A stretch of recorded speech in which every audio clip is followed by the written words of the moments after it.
سے شریعت نے جب جوڑا شعبان کو، یہ کیسے بن گیا؟ اللہ کے رسول صلی اللہ علیہ وسلم کا معمول حضرت عائشہ بیان کرتے ہیں، سب سے زیادہ کثرت سے روزہ اللہ کے رسول صلی اللہ علیہ وسلم شعبان میں رکھا کرتے تھے، سب سے زیادہ۔ صحابہ نے پوچھا اللہ کے رسول کوئی اور مہینہ ہم نے نہیں دیکھا سوائے شعبان کے، آپ اتنے زیادہ کثرت سے روزے اس میں رکھتے ہیں، آخر کیا وجہ ہے؟ کہا کہ اصل میں لوگ یہ رجب اور رمضان کے درمیان ہے تو بہت سے روزے دار اس کو روزہ رکھنے میں بھول جاتے ہیں، کیوں؟ آنے والا رمضان ہے، وہاں تو روزہ رکھنا ہی ہے، فرض ہے، تو اس وجہ سے شعبان کے نفلی روزے بھی چھوڑ دیتے ہیں، بھول جاتے ہیں۔ حالانکہ ان لوگوں کو معلوم نہیں کہ یہ شعبان کے مہینے میں اللہ تبارک و تعالی خاص اعمال ہیں ان پر متوجہ ہوتا ہے، اور اللہ تبارک و تعالی کے دربار میں ہمارے اعمال پیش ہوتے ہیں، اور میں یہ امید کرتا ہوں، پسند کرتا ہوں کہ میرے جب بھی اعمال دربار الہی میں پیش ہوں میں روزے سے ہوں، اس وجہ سے میں زیادہ کثرت سے روزے رکھتا ہوں۔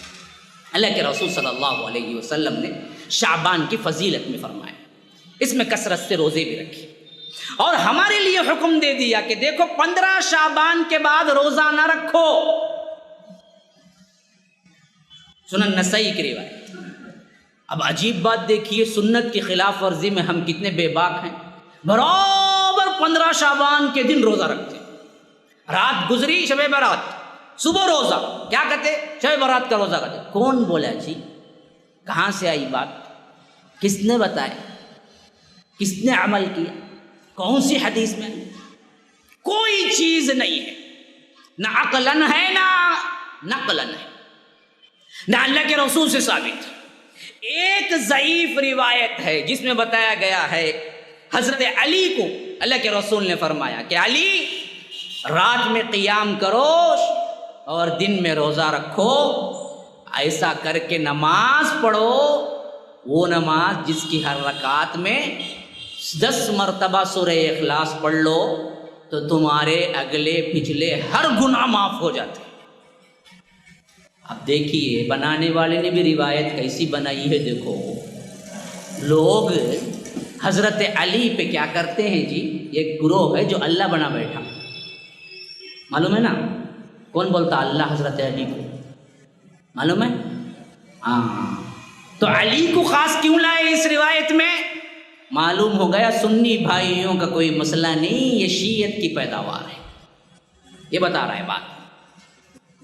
شیعہ ہیں جو اندر سے یہ پروپیگنڈا کیے تھے، حضرت علی کے نام پہ الزام لگا، ورنہ تو ابو بکر کو اللہ کے رسول نے چھوڑ دیا، عمر کو چھوڑ دیا، عثمان کو چھوڑ دیا، حسنین کریمین کو چھوڑ دیا، بڑے بڑے عشرۃ المبشرہ عبد الرحمن بن عوف کو چھوڑ دیا، ابو عبیدہ ابن الجراح کو چھوڑ دیا، سعید ابن زید کو چھوڑ دیا، طلحہ زبیر کو چھوڑ دیا، ان سب کو چھوڑ کے علی کا نام مخصوص طور پہ کیوں لیا؟ معلوم ہوتا ہے ہماری شیعہ بھائیوں نے اس روایت کو گھڑا اور سنیوں میں پھیلا دیا کہ تم کیا کرو، یوں کرو، ورنہ تمام محدثین کا اتفاق ہے یہ متفقن طور پر ضعیف اور کمزور اور گھڑی ہوئی حدیث ہے، اس حدیث کی کوئی بنیاد نہیں۔ یہ میں نے کہتا ہوں، بڑے بڑے علماء جن جن کو آپ مانتے ہیں انہی کے علماء کا پورا مسئلہ لے کے آیا ساتھ، میں آپ کو پڑھ کے دکھاؤں گا کون، یہ صرف ہمارا اپنا نہیں ہے، لوگ غلطی اور غلط فہمیوں میں مبتلا ہیں کہ یہ لوگ نہیں مانتے جی وہابی جی، اللہ کے فضل و کرم سے ہم وہابی بھی نہیں ہیں، نہ اللہ کے فضل و کرم سے ہم کوئی جماعت سے ہٹے ہوئے گروہ ہیں، ہم مسلمانوں میں سے مسلمان ہیں، ہمارا کوئی الگ سے کوئی فرقہ نہیں ہے، کتاب و سنت ہماری بنیاد ہے، سب فرقوں کی بنیاد بھی کتاب و سنت ہے، اچھی طرح سمجھ لیجیے۔ سب علماء جو بھی اچھے رہے ہیں ہمیشہ بدعات سے روکا ہے، خواہ وہ حنفی ہوں، شافعی ہوں، مالکی ہوں، حنبلی ہوں، کوئی بھی ہوں، کسی عالم نے بدعات کو رواج نہیں دیا۔ یہ ہم امت کے وہ لوگ ہیں جو ایک جاہل ہیں، دوسرے برے علماء ہیں، جیب بھرو مولوی پیٹ بھرو پیر، یہ دراصل امت کو گمراہ کر کے کیا کرتے ہیں، حلوے مانڈے کے لیے راہیں کھولتے ہیں، ورنہ تو یہ حدیث کہیں موجود نہیں ہے، کسی محدث نے مانا نہیں ہے، نہ بخاری میں ہے، نہ مسلم میں ہے، نہ ترمذی میں ہے، نہ ابو داؤد میں ہے، نہ مسند احمد میں ہے، نہ ابن ماجہ میں ہے، نہ سیاہ میں ہے، نہ آ کر امام ابو حنیفہ کے پاس ہے، نہ امام مالک کے پاس ہے، نہ امام شافعی کے پاس ہے، نہ امام احمد بن حنبل کے پاس، نہ صحابہ میں خلفائے راشدین کے پاس ہے، نہ صحابہ میں عشرۃ المبشرہ کے پاس ہے۔ اس طرح گھڑی ہوئی حدیث۔ اچھا، اس کا تانا بانا کہاں جا کے فٹ ہوتا ہے؟ آپ پوچھیں گے نا بھائی ہمارے باپ دادا کرتے آتے تھے، ان کے باپ دادا کرتے آتے تھے، ان کے باپ دادا کرتے آتے، آخر اسلام میں نہیں تو شروع کب ہوئی؟ یہ تو بتاؤ۔ اگر نہیں ہے تو پھر تو اسلام میں ہے، تو میں آپ کو بتاتا ہوں۔ اب سنیے اس کی تاریخ بھی کیا ہے۔ دراصل نہ اللہ کے رسول کے زمانے میں شب برات تھی۔ اب یہ نوٹ کر لیجئے، میں ابتدا سے لا 9 ہجری اللہ کے رسول صلی اللہ علیہ وسلم حج کیا، ابو بکر صدیق کو امیر بنا کے پہلا حج فرض کیا، نہ اس وقت شب برات۔ حجۃ الوداع 10 ہجری میں خود اعلان کر دیا کہ آج دن مکمل ہو گیا، اور خود بھی حج کیا، نہ اس وقت شب برات۔ 11 میں وفات پائی، ابو بکر خلافت پہ بیٹھے، نہ اس وقت شب برات تھی، نہ ابو بکر نے منایا 15 شعبان۔ پھر اس کے بعد 12 رہا، 13 میں حضرت ابو بکر کی وفات ہوئی، نہ اس وقت بھی نہیں تھی۔ حضرت ابو بکر نے حضرت عمر کو اپنا خلیفہ بنایا، اور 13 میں حضرت عمر خلافت میں بیٹھے، اس وقت بھی 15 شعبان شب برات نہیں تھی۔ پھر اس کے بعد تقریباً حضرت عمر 10 سال تک خلافت کرتے رہے، بس پر 3 سال ہجری ہو گیا، ہجری 23 ہجری حضرت عمر کی خلافت ختم ہوئی۔ بدبخت ابو لولو فیروز نے حضرت عمر کو خنجر مارا نماز میں، نماز فجر میں، جس کی وجہ سے یہاں سے لے کے یہاں تک پورا جسم پھٹ گیا، اور یہاں سے خون رسنا شروع ہو گیا۔ 3 دن تڑپتے رہے اسی زخم میں۔ پھر اس کے بعد حضرت عمر انتقال کیے، شہید ہوئے، اور حضرت عثمان کو خلیفہ چنا گیا بسپر 3 میں۔ اس وقت بھی 15 شعبان شب برات نہیں تھی۔ پھر حضرت عثمان آئے، حضرت عثمان بسپر 3 ہجری میں بیٹھے تو کتنے سال رہے؟ 12 سال رہے، 12 سال خلافت کی۔ 12 سال میں 13 شب برات آئے، 13 15 شعبان آئے، حضرت عثمان نے ایک بھی نہیں منایا۔ 30 پر 5 ہجری 35 ہجری تک حضرت عثمان رہے خلافت پر، اور 35 ہجری تک نہ 15 شعبان حضرت عثمان کو معلوم رہی، نہ انہوں نے شب برات منایا۔ 36 ہجری میں بدبختوں نے حضرت عثمان کو ان کے محل میں چڑھ کے انہی کے گھر میں شہید کر دیا، جب بھی شب برات۔ حضرت عثمان کے بعد حضرت علی آئے خلیفہ بن۔ حضرت علی 36 ہجری سے لے کر 40 ہجری تک خلیفہ رہے۔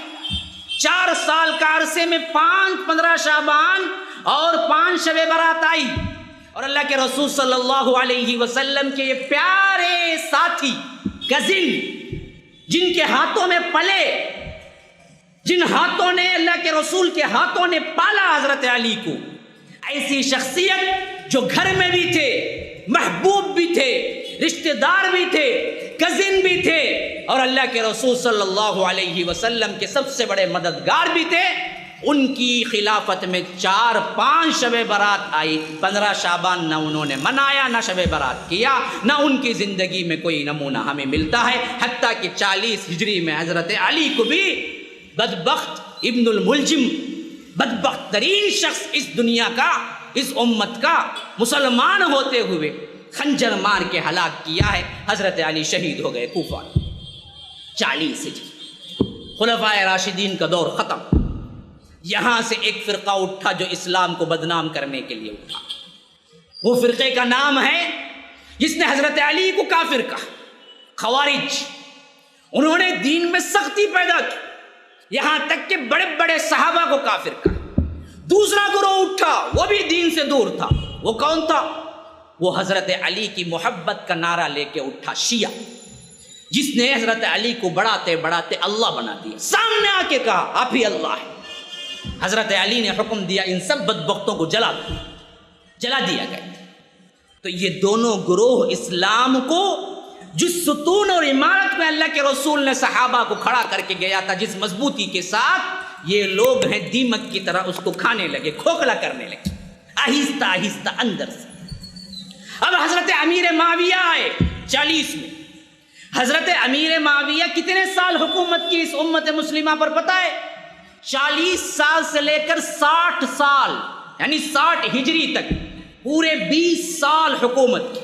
40 ہجری سے 60 ہجری تک مکمل 20 سال۔ 20 سال میں تقریباً 15 شعبان آئے، 21 شب برات آئی، اور حضرت امیر معاویہ وہ ہیں جن کو اللہ کے رسول اتنا مخصوص رکھتے تھے، قرآن اترتا تو لکھنے کے لیے خود بلاتے تھے، امیر معاویہ کو بلاؤ اور قرآن کی کتابت کرنے کے لیے، کاتب وحی حضرت امیر معاویہ۔ ان کو اللہ کے رسول سے یہ محبت نہیں تھی، ان کو پتہ نہیں تھا شب برات میں بڑی فضیلت والی چیز ہے، قبرستان جاؤ، حتیٰ کہ 60 ہجری 60 ہجری میں حضرت امیر معاویہ وفات پائے تو ان کا بیٹا یزید بیٹھا 60 سے 60 پر 4 ہجری۔ یہی وہ واقعہ ہے جس کی دور خلافت میں حضرت حسین کربلا میں شہید کر دیے گئے، جس کی وجہ سے یہی اس کا نام بدنام ہو گیا۔ حالانکہ کرنے والوں میں اس کا کوئی ہاتھ نہیں تھا، لیکن اس کی دور خلافت میں ہوا، بس بات اتنی ہے حقیقت۔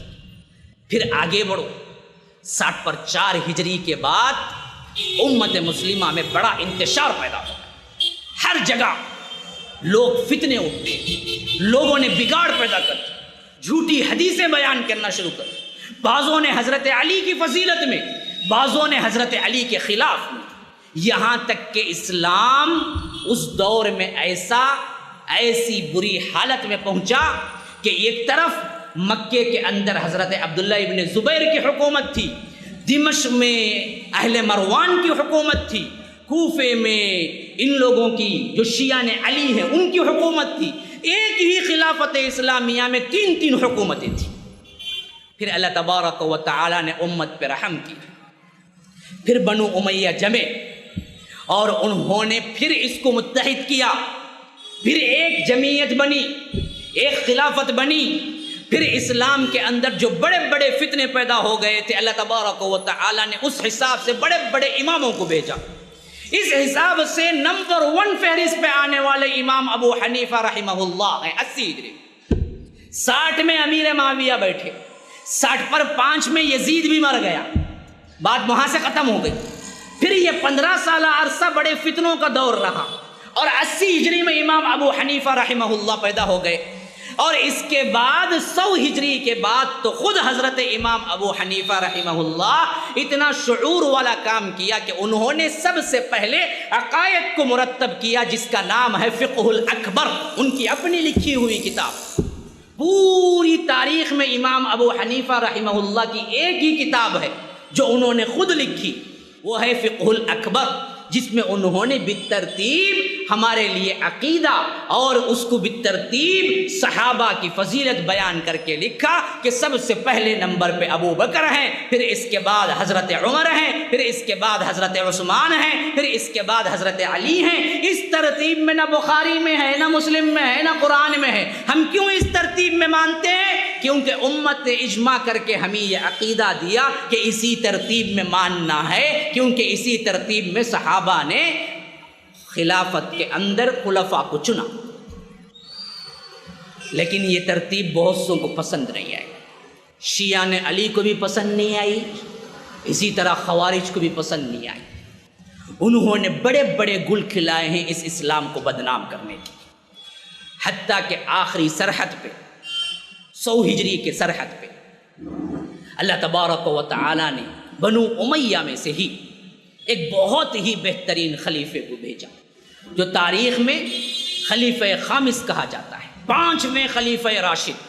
4 خلیفہ نے، ان کو 5واں کہا جاتا ہے، وہ ہیں حضرت عمر بن عبد العزیز۔ یہ عمر بن عبد العزیز کی دور خلافت کا زمانہ کیا ہے؟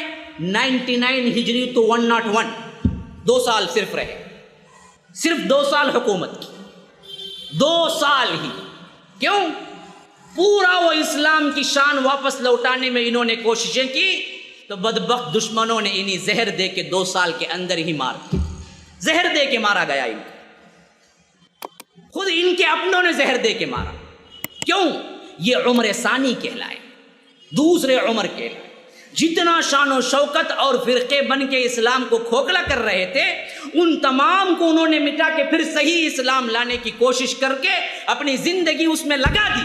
تو دشمنوں نے دیکھا کہ اگر یہ بہت دیر رہیں گے تو آخرکار ہمارے تمام کام جو کچھ ہم نے کوششوں سے اسلام کو کھوکھلا کیا ہے پھر دوبارہ نیست و نابود ہو جائے گا اور اسلام پورے طاقت کے ساتھ کھڑا ہو جائے گا. تو انہوں نے کیا کیا, ان کو زہر دے کے مار دیا. یہ واقعہ کب ہوا؟ 101 ہجری, برابر 100 سال ہجری شروع ہوتی. حضرت عمر بن عبد العزیز شہید ہو گئے, وفات پا گئے.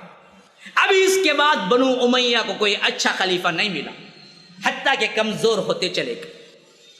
تو ایک فرقہ اٹھا بنو عباس میں سے, انہوں نے یہ نعرہ لگایا ان کو خلافت کا حق نہیں, حق ہے تو ہم ہی ہیں جو حضرت عباس اللہ کے رسول کے چچا کے خاندان والے. حالانکہ یہ محبت کرنے والے نہیں تھے, صرف حکومت حاصل کرنے کے لیے حضرت عباس کا نام لے کے آخرکار بڑی حکومت اندر سے بنائی اور ایک ہی دن میں بنو امیہ کا تختہ الٹ دیا اور عباسی چھا گئے. حتیٰ کہ خلافت اموی, خلافت امیہ جسے کہتے ہیں, 132 ہجری کے اندر ختم ہو گئی اور خلافت بنو عباس آ گئی. یہ بنو عباس کیا تھے؟ بنو عباس کا سب سے بڑا بگاڑ دین میں تھا. بڑے بڑے فرقے اس کے اندر آئے. کیوں؟ عربوں کو شکست دے کے آئے تھے تو عجمیوں سے مدد لینا پڑی. تو انہوں نے کیا کر دیا, ایرانیوں سے مدد. ایرانی وہ لوگ تھے جو صدیوں سے حکومت کرتے آ رہے تھے.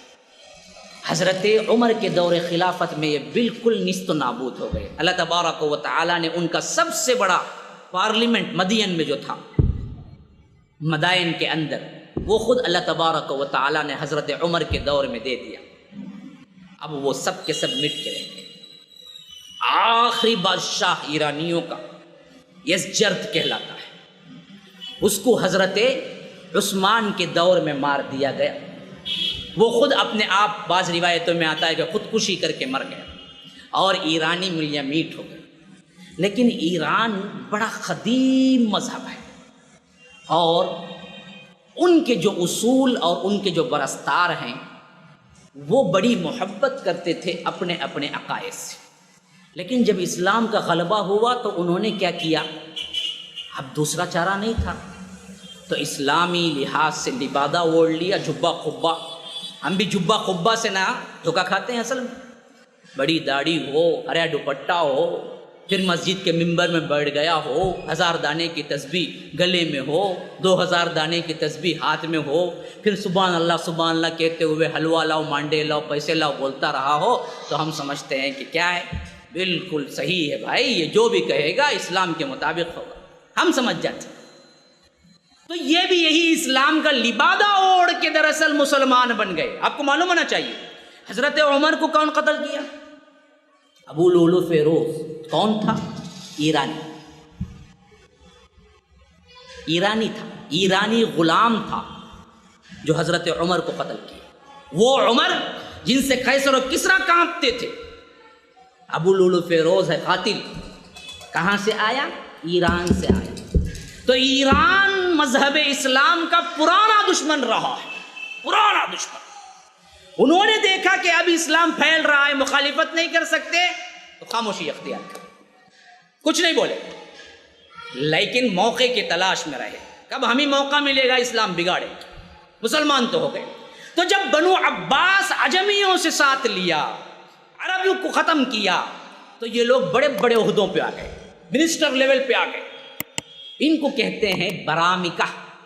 تو یہ برامکہ برمک کہتے ہیں فارسی زبان میں آتش گدے, آگ کی پوجا کرنے والے تھے ایرانی. ان کے بڑے بڑے محلات نما قصر تھے, محلات نما بڑے بڑے آتش دان تھے جہاں پر آگ جلتی رہتی تھی. اس کے سامنے یوں تعظیماً کھڑے ہو جاتے, یہی ان کی عبادت تھی ایران کی. تو وہ لوگ کیا کیے, بعضوں نے, بڑا خاندان تھا, مسلمان ہو گئے. اور یہاں پر مسلمانوں میں برامکہ سے نام سے مشہور ہو گئے. اور اس کا اصل معنی کیا ہے فارسی میں؟ برمک کا معنی ہے آتش گدا، مسجد جیسا کہتے ہیں ہم، ویسا ان کے زبان میں ان کے عبادت کرنے کی جگہ کا نام۔